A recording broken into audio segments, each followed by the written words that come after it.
Maybe the most challenging part of management is managing underperformance.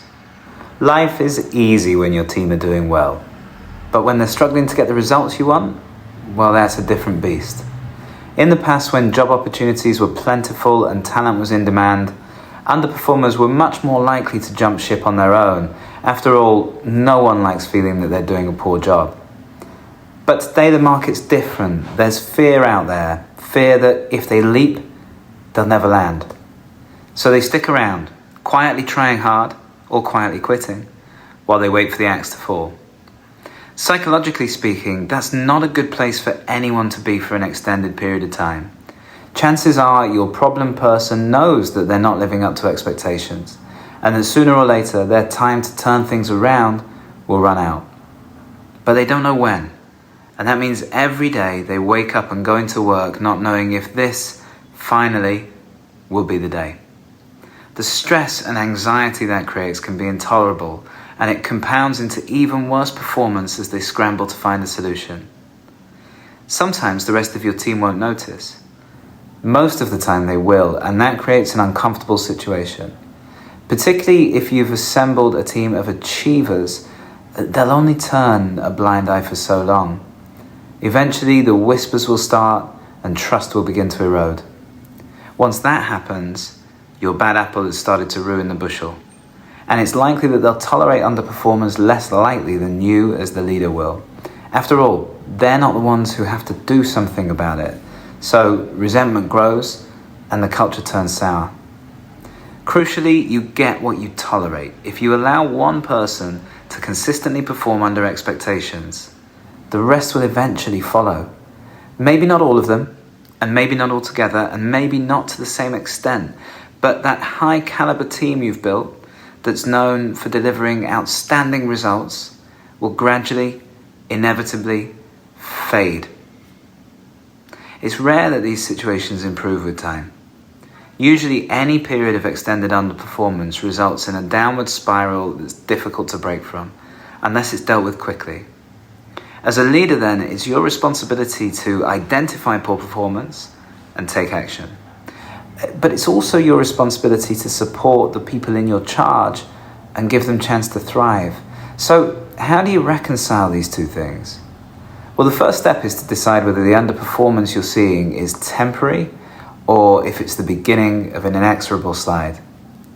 Everybody has challenging times, personally and professionally, and there are very few among us who haven't faced a time in our careers when we've been below par.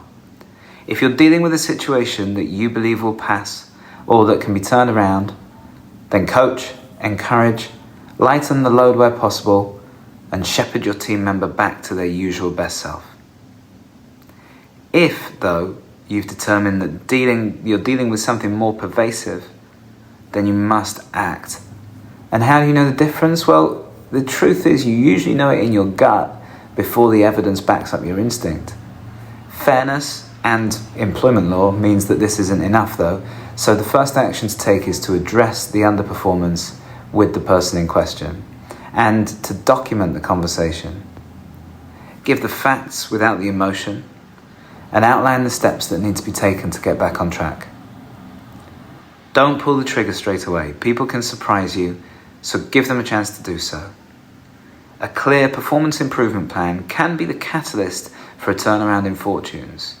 There are a couple of factors that will lead to this working or not. The first is that you must go in with the genuine intention of helping the underperformer to improve. The second is that you should create a two-way plan with actions for both the employee and for you, the line manager. Then check in regularly, at least twice a week, although I try to check in daily during performance improvement plans. See what's working and what's not. If you check in once a week, you'll have bad weeks. If it's every day, you'll only have a bad day. There should be clear performance criteria attached to the performance improvement plan. And if these aren't hit, a more serious conversation, as in final warning serious, must be conducted. Failure to achieve expectations in these circumstances will lead to termination. So it's really important that the person in question is aware of that. If and when you have to have that final end of the road conversation Be clear, concise and firm. Don't waffle, don't apologize or hem and haw. Letting people go is probably the most challenging part of our role as leaders, but do it quickly, clearly and with compassion, and you'll often find that you meet very little resistance. In fact, it's usually the opposite, as a look of relief appears where once the weight of anticipation was sitting. One last thing, if you have to let a team member go into the performance improvement process, achieve their targets and come out successfully of the other side, don't hold the fact that they once underperformed against them. As we've already discussed, we all have rough patches, so draw a line under it and move on.